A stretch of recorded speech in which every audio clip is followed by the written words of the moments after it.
And to help with the shortage of healthcare providers able to administer the coronavirus vaccine, the Department of Consumer Affairs has now approved a public health emergency waiver allowing dentists to get involved. And this would likely occur at hospital settings, clinics, and vaccination sites. I spoke with Riverside dentist Dr. Gerald Middleton for more details.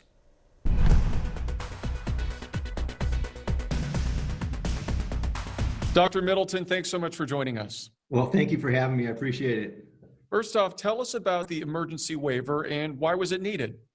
Well, the reason that the emergency waiver was given to dentists to be able to give the vaccine to COVID-19 patients, not COVID-19 patients, but the vaccine for COVID-19.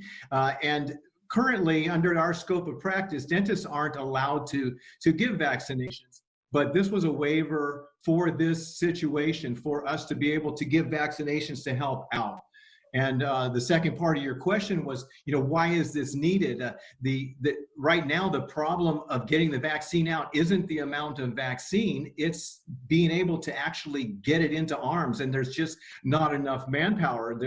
Most of the manpower that is out there is doing testing and treating. And so there's a need to get that into arms. And the estimations that I've heard that assuming that there's 2 vaccinations needed for every person in California, it's going to take about 200,000 vaccines per day to be able to get to every Californian within a year. And those numbers are astounding. And I think that anybody that can help it can contribute to this, and it will help out with whatever we can do.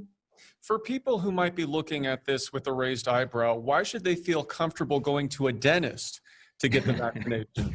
Well, think about it. We're giving injections all day long, and the injections that we are giving are in much more difficult environments than this injection. And the training that we've been trained in microbiology, immunology, pharmacology. We've been trained in all these things. We're just not used to giving injections in arms, but there will be, CDC does require us to go to a 3-hour training on these specifics, but this will be very simple for dentists. And you've been trusting us with injections for years, and this is, you're definitely safe with us.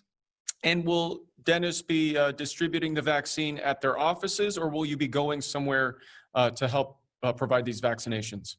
Well, currently, I don't think that the logistics would really allow the normal dental office to be able to give the vaccine, but that may be something that can be worked out in the future. There are FQHCs and large clinics that could be able to accommodate that right now. And I know that now that this has come out, all the heads are spinning as how we can work with this, but certainly large mass vaccination centers, if dentists can come out and go to those and provide help, that's the initial where we would go. And where it goes from there, we'll see. I'm curious, do you think most dentists are on board with this? Do they feel comfortable providing these vaccinations, or do they prefer to stick with what they're more used to? Well, I can't speak for all dentists, but I know that dentists in general, majority of us really want to help out, and we know that this has been a nightmare, and anywhere that we can help out is going to be great. And I haven't. This has been so new; it's just really started coming out. So I haven't been able to test the waters with other dentists, but I've got a feeling that my colleagues feel the same way that I do, that are excited to contribute. And if we can help get this thing over with, we are very happy to lend a helping hand. All right. Dr. Middleton, we appreciate your time. Thanks so much for joining us. Thank you. I appreciate it. And a reminder to tune in at this time next week for a special edition of News Channel 3 at 6:30. We're bringing in medical experts from our Valley hospitals as well as the county to answer your questions about the coronavirus vaccine. And you can send us those questions by emailing the address on your screen, coronavirus@kesq.com. And we would love to see you. So feel free to send us a video clip of yourselves asking the question, which we will show right to the experts. Again, that special on the vaccine airing at this time next week. Look forward to seeing those questions.